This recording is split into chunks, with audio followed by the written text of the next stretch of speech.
Hello friends, आज हम सामान्य अध्ययन के 20 महत्वपूर्ण प्रश्नों को लेकर आए हैं जो आपकी आगामी परीक्षा UP police, railway, SSC GD या अन्य सभी परीक्षाओं के लिए अति महत्वपूर्ण होंगे।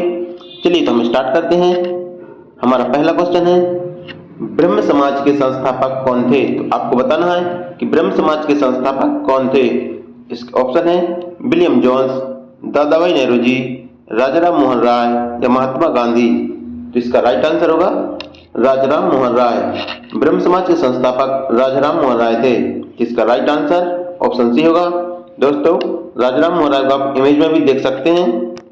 हमारा अगला क्वेश्चन है, भारत का बिस्मार्क किसे कहा जाता है? तो आपको बताना है कि भारत का बिस्मार्क किसे कहा जाता है। तो इसका ऑप्शन है सुभाष चंद्र बोस, दादाभाई नेहरू जी, राजाराम मोहन राय या सरदार वल्लभ भाई पटेल। तो इसका राइट आंसर होगा सरदार वल्लभ भाई पटेल। सरदार वल्लभ भाई पटेल को भारत का बिस्मार्क कहा जाता है। तो इसका राइट आंसर ऑप्शन डी होगा। दोस्तों, सरदार वल्लभ भाई पटेल को लोहे पुरुष के नाम से भी जाना जाता है। लोहे पुरुष के नाम से भी जाना जाता है। हमारा अगला क्वेश्चन है, शुद्धि आंदोलन के प्रवर्तक कौन थे? तो आपको बताना है कि शुद्धि आंदोलन के प्रवर्तक कौन थे। ऑप्शन है ज्योतिबा फुले, रामकृष्ण परमहंस, राजाराम मोहन राय या स्वामी दयानंद सरस्वती। तो इसका राइट आंसर होगा स्वामी दयानंद सरस्वती। शुद्धि आंदोलन के प्रवर्तक स्वामी दयानंद सरस्वती हैं। तो इसका राइट आंसर ऑप्शन डी होगा। हमारा अगला क्वेश्चन है, पुरानी जलोढ़ मृदा को कहा जाता है? तो आपको बताना है कि पुरानी जलोढ़ मृदा को क्या कहा जाता है। तो इसका ऑप्शन है बांगर, खादर, ए बी दोनों या इनमें से कोई नहीं। इसका राइट आंसर होगा बांगर। पुरानी जलोढ़ मृदा को बांगर कहा जाता है। इसका राइट आंसर ऑप्शन ए होगा। हमारा अगला क्वेश्चन है, होम रूल लिंग की स्थापना किसके द्वारा की गई थी? तो आपको बताना है कि होम रूल लिंग की स्थापना किसके द्वारा की गई थी। इसका ऑप्शन है बाल गंगाधर तिलक, एनी बेसेंट, वरिंद्र कुमार घोष या ए बी दोनों। इसका राइट आंसर होगा ए बी दोनों। होम रूल लिंग की स्थापना बाल गंगाधर तिलक और एनी बेसेंट के द्वारा 1916 ईस्वी में की गई थी। तो इसका राइट आंसर ऑप्शन डी होगा ए बी दोनों।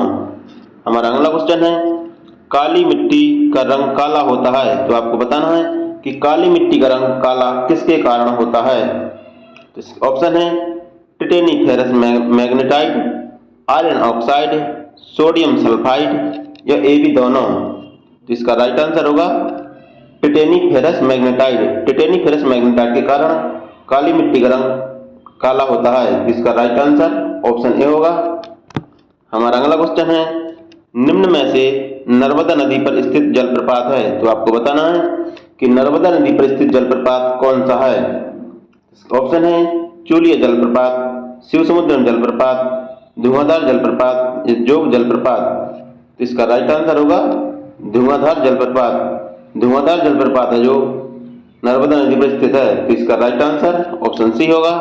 हमारा अगला क्वेश्चन है, निम्न में से कौन सी झील आंध्र प्रदेश की झील है? तो आपको बताना है कि कौन सी झील है जो आंध्र प्रदेश की झील है। तो ऑप्शन है राकस्ताल झील, लोनार झील, चिल्का झील या कोलेरू झील। तो इसका राइट आंसर होगा कोलेरू झील। कोलेरू झील है जो आंध्र प्रदेश की झील है। तो इसका राइट आंसर ऑप्शन डी होगा। हमारा अगला क्वेश्चन है, हरिजन सेवक संघ की स्थापना किसके द्वारा की गई थी? तो आपको बताना है कि हरिजन सेवक संघ की स्थापना किसके द्वारा की गई थी। तो इसके ऑप्शन है रास बिहारी बोस, महात्मा गांधी, सुभाष चंद्र बोस या बी आर अम्बेडकर। तो इसका राइट आंसर होगा महात्मा गांधी। हरिजन सेवक संघ के संस्थापक महात्मा गांधी थे। इसका राइट आंसर ऑप्शन बी होगा। महात्मा गांधी ने हरिजन सेवक संघ की स्थापना 1932 ईस्वी में की थी।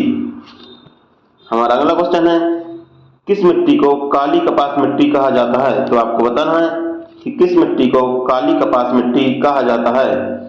इसका ऑप्शन है बलुआ मिट्टी, दोमट मृदा, रेंगुल मृदा या जलोढ़ मृदा। तो इसका राइट आंसर होगा रेंगुल मृदा। रेंगुल मृदा को काली कपास मिट्टी कहा जाता है। तो इसका राइट आंसर ऑप्शन सी होगा। हमारा अगला क्वेश्चन है, उकाई परियोजना किस नदी पर है? तो आपको बताना है कि उकाई परियोजना किस नदी पर है। तो इसका ऑप्शन है सिंधु नदी, ताप्ती नदी, चंबल नदी या नर्मदा नदी।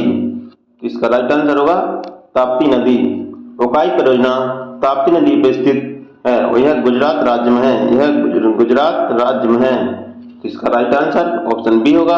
हमारा अगला क्वेश्चन है, ग्राम पंचायत का गठन किस अनुच्छेद के तहत किया जाता है? तो आपको बताना है कि ग्राम पंचायतों का गठन किस अनुच्छेद के तहत किया जाता है। ऑप्शन है अनुच्छेद 30, अनुच्छेद 25, अनुच्छेद 40, अनुच्छेद 35। तो इसका राइट आंसर होगा अनुच्छेद 40।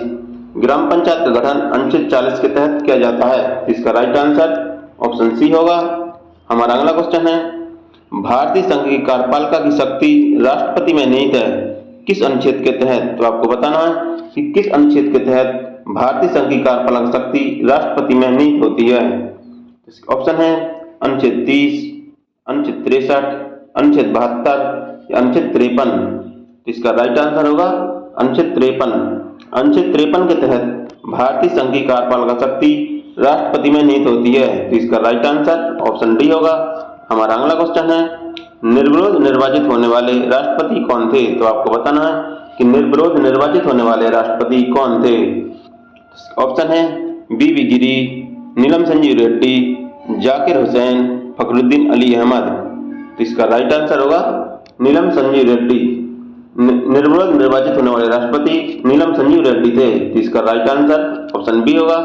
हमारा अगला क्वेश्चन है, किस राष्ट्रपति के निर्वाचन में दूसरे चक्र की मतगणना करानी पड़ी थी? तो आपको बताना है कि किस राष्ट्रपति के निर्वाचन में दूसरे चक्र की मतगणना करानी पड़ी थी। तो इसके ऑप्शन है बी गिरी, नीलम संजीव रेड्डी, जाकिर हुसैन या गुलजारीलाल नंदा। तो इसका राइट आंसर होगा बी गिरी। बी गिरी के निर्वाचन में दूसरे चक्र की मतगणना करानी पड़ी थी। तो इसका राइट आंसर ऑप्शन ए होगा। हमारा अगला क्वेश्चन है, 44वां संविधान संशोधन किस वर्ष किया गया? तो आपको बताना है कि 44वां संविधान संशोधन किस वर्ष किया गया था। तो इसके ऑप्शन है 1951, दोस्तों 1951 है, 1951, 1987, 1944 या 1978। तो इसका राइट आंसर होगा 1978। 44वां संविधान संशोधन 1978 ईस्वी में किया गया था। तो इसका राइट आंसर ऑप्शन डी होगा। हमारा अगला क्वेश्चन है, दूध की शुद्धता मापने के लिए प्रयोग किया जाता है। तो आपको बताना है कि दूध की शुद्धता मापने के लिए किसका प्रयोग किया जाता है। तो इसके ऑप्शन है थर्मोमीटर, लैक्टोमीटर, आइडियोमीटर या हाइड्रोमीटर। तो इसका राइट आंसर होगा लैक्टोमीटर। लैक्टोमीटर के द्वारा दूध की शुद्धता मापी जाती है। तो इसका राइट आंसर ऑप्शन बी होगा। हमारा अगला क्वेश्चन है, हाइड्रोमीटर के द्वारा मापा जाता है। तो आपको बताना है कि हाइड्रोमीटर का प्रयोग किसके मापन में किया जाता है। इसके ऑप्शन है दूध की शुद्धता, प्रकाश की चाल, आपेक्षिक घनत्व या द्रव्य दाब। तो इसका राइट आंसर होगा आपेक्षिक घनत्व। आपेक्षिक घनत्व हाइड्रोमीटर के द्वारा मापा जाता है। तो इसका राइट आंसर ऑप्शन सी होगा। हमारा अगला क्वेश्चन है, पौधों की वृद्धि को नियंत्रण करने वाला हार्मोन्स है। तो आपको बताना है कि पौधों की वृद्धि को नियंत्रण करने वाला हार्मोन्स कौन सा है। ऑप्शन है ethylene hormones, oxygen hormones, cytokinin hormones या जिबरेलिन हार्मोन्स। इसका राइट आंसर होगा ऑक्सीजन हार्मोन्स। पौधों की वृद्धि को नियंत्रण करने वाला हार्मोन ऑक्सीजन हार्मोन्स है। तो इसका राइट आंसर ऑप्शन बी होगा। हमारा अगला क्वेश्चन है, तंबाकू के पौधे में होने वाला रोग है। तो आपको बताना है कि तंबाकू के पौधे में होने वाला रोग कौन सा है। ऑप्शन है टुंडू रोग, मोजेक रोग, अंगमारी रोग या इनमें से कोई नहीं। इसका राइट आंसर होगा मोजेक रोग। मोजेक रोग है जो तंबाकू के पौधे में होने वाला रोग है। तो इसका राइट आंसर ऑप्शन बी होगा। दोस्तों, यदि आपको ये सेशन अच्छा लगा हो तो चैनल को लाइक करें, सब्सक्राइब करें और अपने दोस्तों को शेयर जरूर करें। धन्यवाद।